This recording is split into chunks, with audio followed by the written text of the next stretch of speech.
kita coba belajar bagaimana kembali dasar-dasar mengenal dan juga kalau misalnya Anda diminta dari beberapa variabel ini, ya kalau saya tidak salah juga kan sudah kita analisis ya, hubungan korelasinya begitu.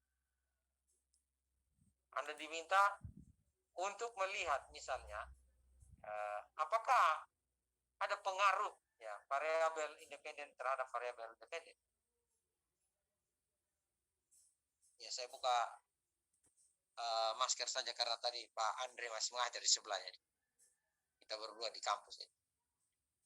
Ya, saya ingin coba dicermati variabel yang ada ini, di mana variabel independen itu adalah jenis kelamin, pendidikan, kategori usia, ya bukan umur yang rasio ya, tapi kategori usia produktif dan non produktif, suku, kemudian perilaku, kelambu pemakaian kelambu, kebiasaan menguras atau 3M, penggunaan repelen, ada tidaknya genangan, apakah merupakan variabel yang berpengaruh terhadap DBD? Coba, ada yang bisa?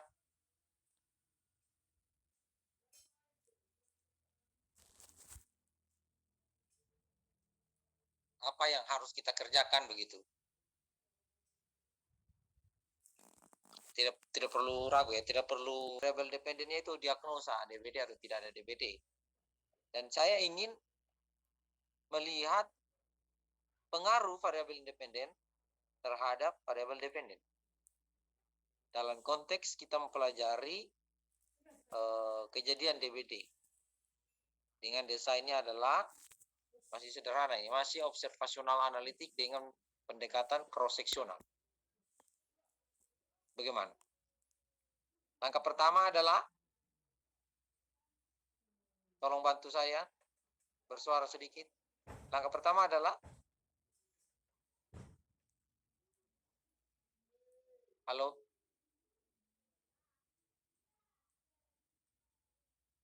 Halo, tidak ada suaranya ini.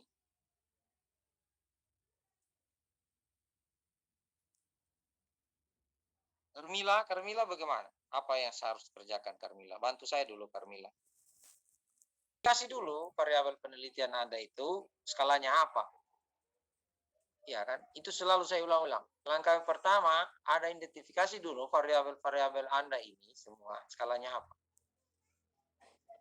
Oke, fix. Kalau fix di keep. Oke? Fix, Pak. Ini jauh setengah mati. Saya ulangi. Identifikasi dulu semua variabel-variabel penelitian Anda ini, dia berskala apa? Saya mulai dulu. Seks itu atau jenis kelamin adalah nominal. Oke? Pendidikan adalah ordinal. Umur, yang umur asli itu kita pakai adalah rasio. Usia atau kategori umur adalah nominal. Dan seterusnya nominal ya, termasuk diagnosa DBD. Itu yang pertama. Selanjutnya langkah yang kedua, ini kalau Anda sebagai ahli atau yang minat epidemiologi dan tidak paham, mau bahaya. Yang kedua, telusuri dulu ya variabel-variabel Anda ini, dia masuk ke ranah mana, statistika parametrika atau statistika non parametrik. Tidak langsung kita analyze, tidak langsung kita klik sebenarnya. Karena itu ada konsekuensi. Saya akan ulangi ini terus. Ya, sayangnya ya di biostat tidak diajarkan, tapi inilah tugas saya harus mengulangi lagi. Anda harus bisa membedah dia atau mengidentifikasi dia masuk di ranah statistika parametrik atau non parametrik. Paham ya?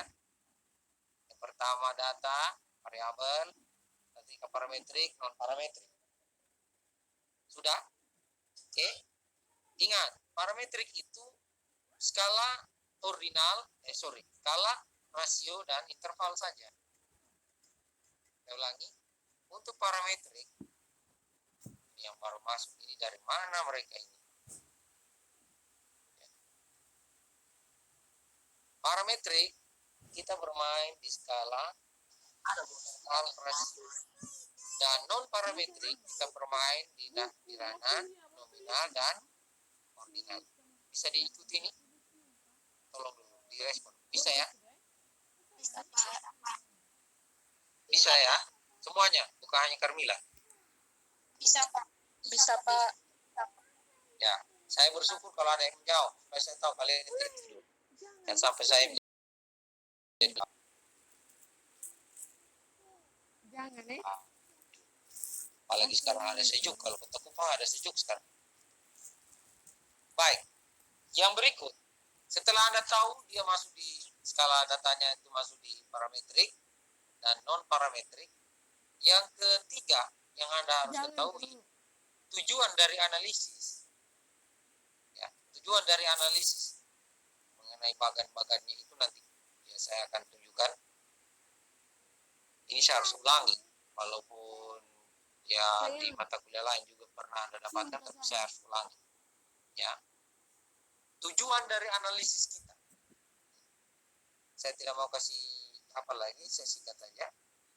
Tujuannya hanya ada dua, yaitu hubungan atau korelasi, ya dan perbedaan atau perbandingan. Ya, saya ulangi, perbandingan atau perbedaan dan hubungan atau korelasi atau pengaruh. Jadi dua aja.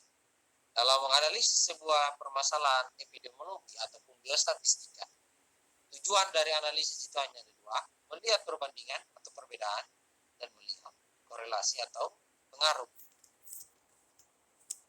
Oke, jadi sudah tiga ya. Lihat data kita, dia independen itu dia berskala apa, kemudian dia masuk parametrik. Yang ketiga adalah tujuan analisis, yaitu perbedaan, perbandingan, atau korelasi, hubungan atau pengaruh. Oke, itu dulu. Itu. Kalau kalian analisa tadi soal yang saya case ya, bukan soal case yang saya paparkan, kira-kira bisakah kalian petakan menurut tiga yang saya sampaikan tadi? Skalanya apa? Ya kan? Dia masuk parametrik atau non parametrik? Apa tujuannya? Saya ulangi, variabel-variabel ini mau melihat pengaruh ya variabel-variabel independen terhadap variabel dependen. Bisakah tidak ini diikuti?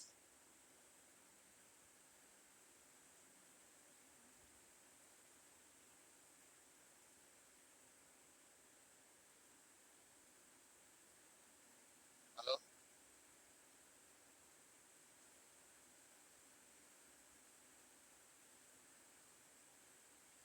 Bagaimana?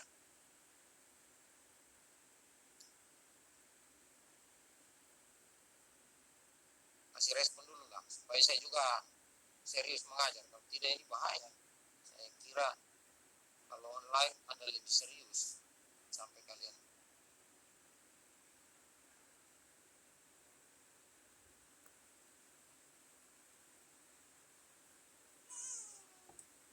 Tos. Aktif dulu kameranya semuanya. Bisa aktif kameranya supaya kita lanjut.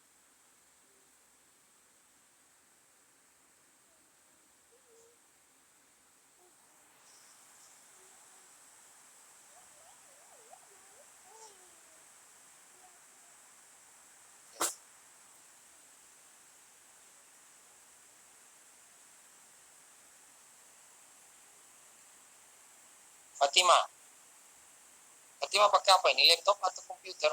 Atau apa? HP? HP Pak. Ini adalah nominal, ya kan? Ya, nominal. Maka kalau kita mau pakai tujuan analisisnya adalah korelasi, pengaruh, ya kan? Itu dengan skala datanya yang nominal, ya, itu lebih cocok ke regresi logistik. dengan pendekatan yang tadi saya bilang cross sectional dengan multiple regresi logistik multiple atau regresi logistik berganda.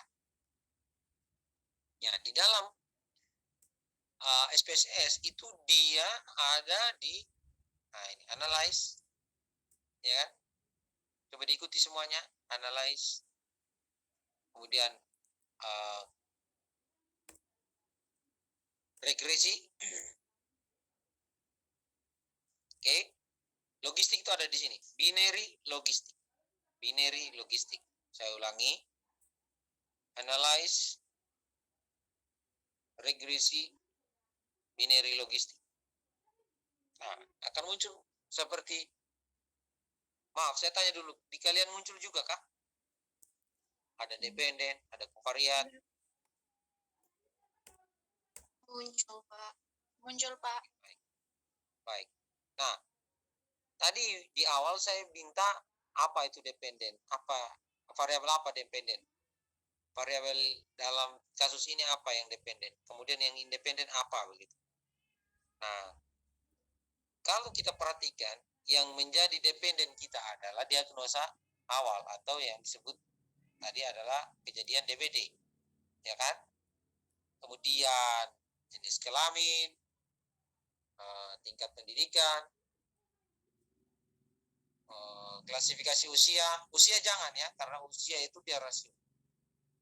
Latar belakang suku, kemudian kebiasaan menggunakan kelambu, kebiasaan mengganti pakaian, kebiasaan menguras bak atau 3M, kebiasaan penggunaan repellent, kemudian ada tidaknya genangan.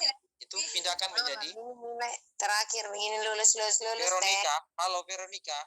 Veronica mau bicara kah? Tolong baiknya ya. Baik.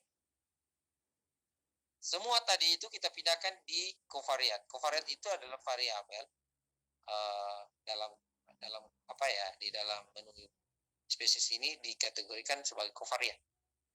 Ya, oke. Kemudian tidak usah kita utak-atik lagi yang ada di sini.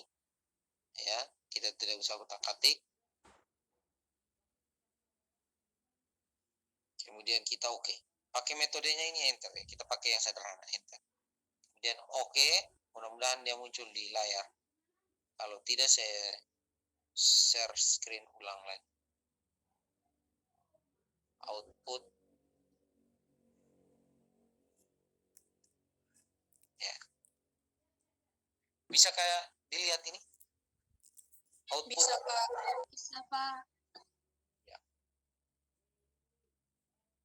Kita mulai lihat dari awal. Ya, logistik regresi. Anda waktu Anda lihat begini, ini masih ada juga ya, Marito ini udah tidur kah baru sekarang dia masuk. Lihat di atas itu ada warning. The parameter covariance matrix cannot be computed. Remaining statistic will be omitted. Ya, itu artinya bahwa ada beberapa variabel yang tidak cocok ya, dihitung begitu karena dia bukan kategorikal. Nah, kalau kita lihat di sini ya, variabel yang kita gunakan ini kan ada DBD, tidak ada DBD. Ada dikategorikan 0, tidak ada dikategorikan 1. Ya. Coba kita lihat di sini. Ya, ini kan kategori variabel dependen. Ya.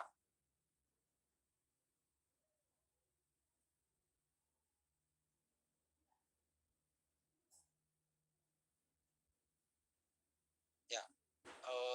Sampai di bawah kita perhatikan apakah dia signifikan dalam tabel variabel in the equation ya. Di situ dikatakan signifikan, dia lebih kecil daripada alfa ya, selalu kita pakai alfanya 0, atau 5% ya, 0,05. Kita perhatikan variabel-variabel yang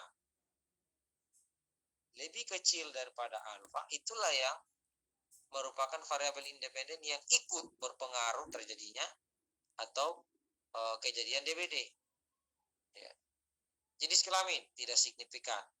Pendidikan tidak signifikan. Kategori usia produktif signifikan karena 0,03 itu lebih kecil daripada 0,05. Suku tidak signifikan. Perilaku menggantung baju signifikan. Kelambu signifikan. Menguras bak mandi atau 3M tidak signifikan. Lotion anti nyamuk tidak signifikan. Genangan air signifikan. Oke. Jadi kita bisa pilih dari beberapa variabel yang signifikan, itulah yang kita katakan sebagai variabel yang ikut berpengaruh ya terhadap kejadian DBD,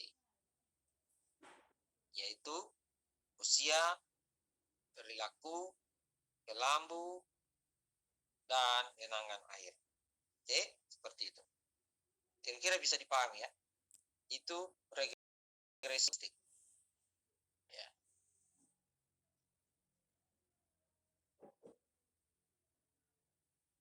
Silakan juga ya, ini tidak harus sama dengan kalian punya data di situ. Silakan. Apakah ada hal yang mau ditanyakan dari multiple regresi yang sudah kita pelajari?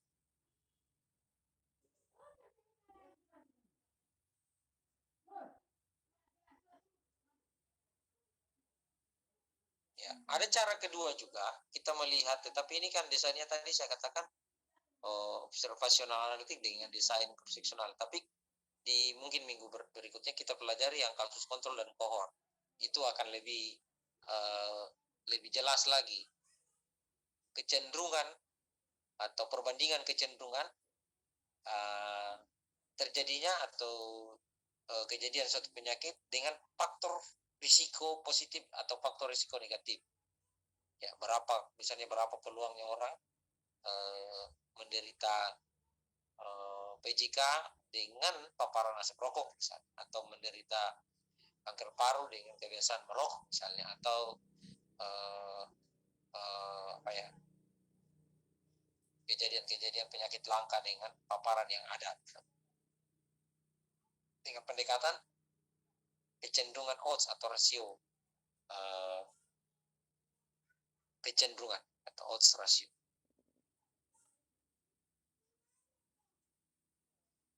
Bisa dioperasikan kah kalian punya? Kalau ada halangan atau mau di share screen, saya stop share saya punya, kalian yang share screen bisa juga ya. Saya coba stop share screen dulu. Tuh, ini juga masih ada yang baru bergabung ini, kasihan ya, mungkin sinyalnya belum dibeli, jadi baru dorong singgah beli sinyalnya. Adakah yang mau menjadi relawan untuk memperlihatkan ke kita hasilnya bagaimana? Bagaimana menyajikan atau menganalisis data epidemiologi dengan case atau studi case atau case yang seperti yang saya sampaikan tadi. Entah ya kalian mau pakai data apa, terserah, yang penting kalian bisa memahami apa step by step yang saya sampaikan. Adakah yang mau